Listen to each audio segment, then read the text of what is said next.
السلام علیکم guys, how you? آپ لوگ خیریت سے ہیں؟ اللہ کے فضل و کرم سے میں اللہ کے راستے میں چل رہا ہوں 7 مہینے کے لیے، اور اللہ رب العزت نے فضل فرمایا اپنا، اس لیے کہ ہر کوئی اس راستے میں دوستوں نہیں چل سکتا جب تک کہ اللہ کی طرف سے اپروول نہ ہو، قبولیت نہ ہو۔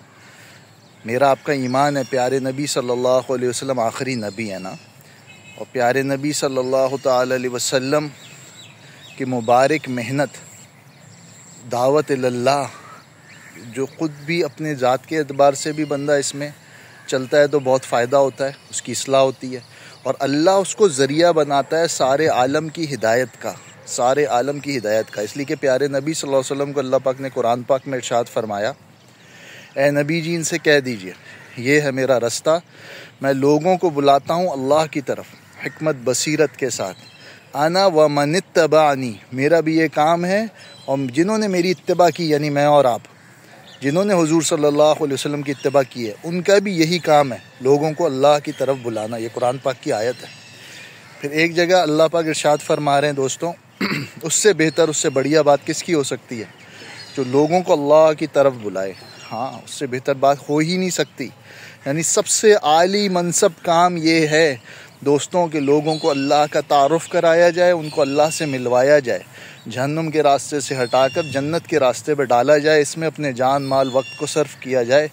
یہ انسان کی معراج ہے، یہ ایکچولی ویژن آف لائف ہے، یہ ہمارا مقصد زندگی ہے۔ دوستوں، بھینس دودھ دینا چھوڑ دینا تو کسائی کے پاس جاتی ہے سیدھا، اس سے پہلے اس کی مالشیں ہو رہی ہوتی ہیں، اچھے اچھے کھانے اس کو دیے جا رہے ہوتے ہیں، لیکن کب تک؟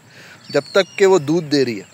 جہاں وہ دودھ دینا چھوڑتی ہے، اپنے مقصد سے ہٹتی ہے، کسائی کے حوالے کر دی جاتی ہے، اس کو کاٹ کے ذبح کر دیتا ہے، اور قلم پین اس کو اپنے دل کے پاس لگاتے ہیں۔ لیکن کب تک؟ جب تک کہ وہ لکھ رہا ہے، جب تک اپنے مقصد پہ چل رہا ہے۔ جہاں وہ اپنے مقصد سے ہٹتا ہے، اس پین کو نکال کے ہم ڈسٹ بن کے حوالے کر دیتے ہیں۔ دوستوں، یہ بہت امپورٹنٹ چیز ہے۔ چھوٹی چھوٹی مثالوں سے یہ بات سمجھ میں آ جاتی ہے۔ میں اور آپ دلہا کائنات کے، انسان کے لیے اللہ رب العزت نے یہ پوری کائنات بنائی ہے، اور اللہ پاک قرآن پاک میں فرما رہے ہیں، اس کا مفہوم ہے کہ ہم نے انسان کے جان کو اور مال کو جنت کے بدلے خرید لیا ہے۔ ہاں یار، ہم تو بہت قیمتی ہیں۔ اگر ہم اپنے مقصد سے ہٹیں گے تو کیا ہمارے ساتھ کچھ نہ ہوگا؟ آج جو پوری دنیا میں مسلمانوں کے سامنے حالات ہیں، ہر جگہ مسلمان ذلیل ہو رہا ہے۔ وجہ کیا ہے؟ وجہ یہ ہے کہ وہ اپنے مقصد سے ہٹ گیا ہے۔ دوستوں، آج بھی صحابہ رضوان اللہ تعالیٰ عنہ مجمعین کی طرح اگر ہم اپنے مقصد پہ زندگی گزاریں تو وہی عروج اللہ رب العزت ہمیں عطا فرمائے گا جو صحابہ کو حاصل تھا۔ اللہ وہی ہیں، ہم لوگ چینج ہو گئے ہیں۔ اللہ رب العزت تو وہی ہے اپنی پوری طاقت کے ساتھ، جو اللہ کے محبوب صلی اللہ علیہ وسلم کے دور میں اور صحابہ کے دور میں تھے۔ میں اور آپ چینج ہو گئے، میں اور آپ اپنے مقصد زندگی سے ہٹ گئے۔ مقصد زندگی کیا تھا؟ کہ اے نبی جی ان سے کہہ دیجئے یہ ہے میرا راستہ، میں لوگوں کو بلاتا ہوں اللہ کی طرف حکمت بصیرت کے ساتھ، انا و من اتبعنی، میرا بھی یہ کام، میرے ماننے والوں کا بھی یہ کام۔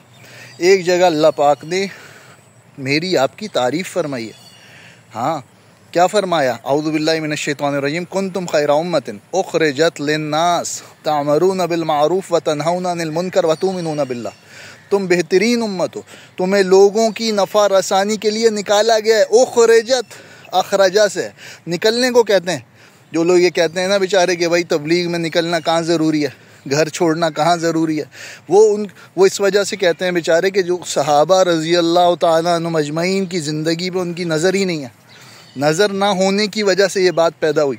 صحابہ تو پوری زندگی، امام مالک فرماتے ہیں صرف 10 سے 12 ہزار صحابہ کی قبور ہیں حجاز مقدس میں، یعنی مکہ مکرمہ، مدینہ طیبہ، جنت المالا اور جنت البقیع میں اور آس پاس کے علاقے میں، صرف 10 سے 12 ہزار۔ باقی سارے صحابہ کہاں چلے گئے؟ نہ ان کی کوئی فیملی کمٹمنٹس تھی وہاں پہ، نہ کوئی کاروباری کمٹمنٹس تھی۔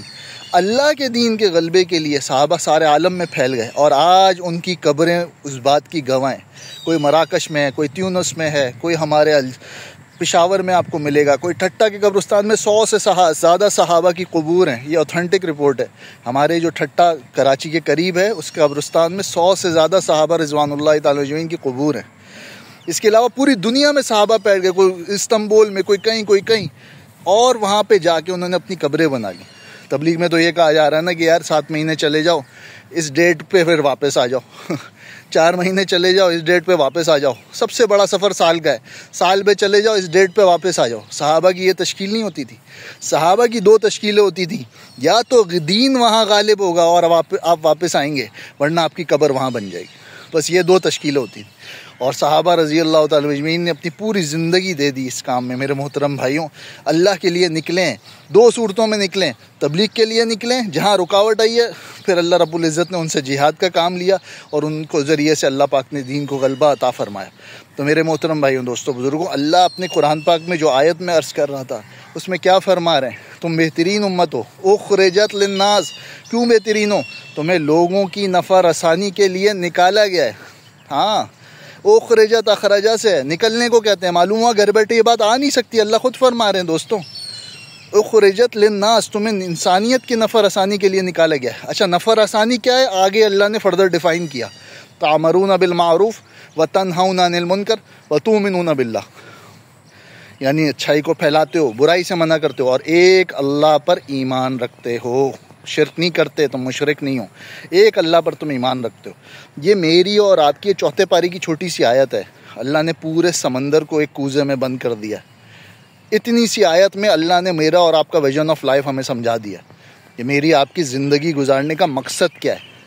وہ یہ دعوت اللہ کی محنت ہے۔ 2 چیزیں صرف ہمیں کرنی ہے۔ الدین یسر، اللہ نے دین کو بہت آسان بنایا، کوئی کمپلیکسٹی نہیں ہے، ایک چیز واضح کر دی ہے قرآن پاک میں اور احادیث مبارکہ میں۔ الدین یسر، یعنی خود دین سیکھنا ہے اور اس کو دوسروں تک پہنچانا ہے، خود دین پہ عمل کرنا ہے اور دوسروں کو عمل کرنے والا بنانا ہے۔ بس یہ 2 ہمارے کام ہیں، عبادت اور دعوت اللہ۔ جو اس پہ چلے گا، اللہ رب العزت کے وعدے ہیں، دنیا میں بھی آخرت میں بھی۔ دنیا میں اللہ اسے خلافت دیں گے۔ آج کیوں ہمارے پاس خلافت نہیں ہے دوستوں؟ اس کی بنیادی وجہ یہ ہے کہ ہم دین پہ نہیں ہیں۔ آج ہم دین پہ پورے ہو جائیں، اللہ رب العزت پلیٹ میں رکھ کے ہمیں خلافت دیں گے۔ اور دوسری چیز، اللہ رب العزت آخرت، جو کہ ہمیشہ ہمیشہ کی زندگی آنے والی ہے، موت کے ساتھ ہی شروع ہو جائے گی، اللہ اس کی ہمیشہ ہمیشہ کی زندگی میں اس کو اعلیٰ درجے کی جنت سے نوازیں گے۔ تو دوستوں، ہماری جماعت بھی ماشاءاللہ 7 مہینے کی اللہ کے فضل سے باہر ملک جا رہی ہے، ابراڈ۔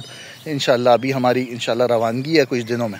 آپ بھی دعا فرمائیے گا ہمارے لیے، اللہ ہمارے اس نکلنے کو اپنی بارگاہ میں شرف قبولیت عطا فرمائے اور ہمارے لیے نجات کا اسے ذریعہ بنائے، اور اعلیٰ درجے کل قیامت کے دن اپنے فضل و کرم سے اللہ پاک اس میں ہمیں حاصل کرنے کی توفیق عطا فرمائے۔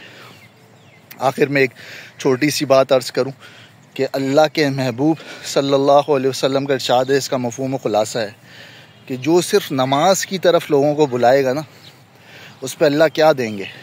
اللہ رب العزت اسے کل قیامت کے دن موتیوں کے ممبروں پہ تفریح کرائیں گے۔ ابھی حساب کتاب شروع نہیں ہوا ہوگا، لیکن جو صرف نماز کی لوگوں کو دعوت دیتا ہوگا اس کو موتیوں کے ممبروں پہ تفریح کرائیں گے۔